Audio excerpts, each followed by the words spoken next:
এটা কিন্তু খুবই সিরিয়াস একটা কথা যে উনি অলমোস্ট রিজাইন্ড। সে যদি রিজাইন করতো এখন রিজাইনের একটা ক্যানভাসে চলে যেত।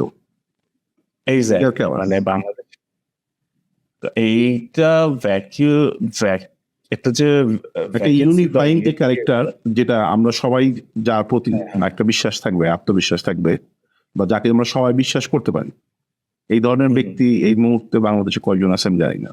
খুবই কিন্তু আর নট অনলি দ্যাট, উনি যেই সিচুয়েশনে উনি মানে হি অ্যাকসেপ্টেড পজিশন, সেখানে কিন্তু মানুষের সবার সম্মতি কিন্তু এক ছিল।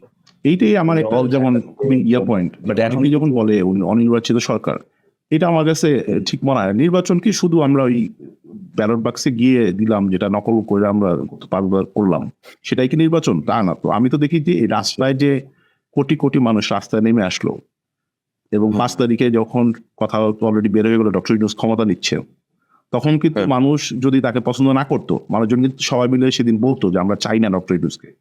মানুষ সবাই কিন্তু তাকে ব্যাকিং দিচ্ছে, তাকে সাপোর্ট করছে, যেটা আমরা চাই, তাই না?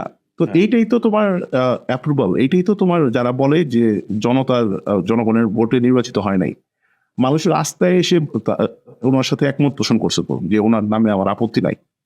তো এইটাই তো যারা এই কথা বলতেছে তারা হলে গিয়ে গত 17 বছরে less than 1% ভোট পাইছে, বুঝছেন?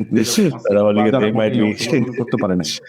তো ওদের বোঝাই যাইতেছে তাদের টোনও চেঞ্জ হয়ে গেছে, বুঝছেন? তো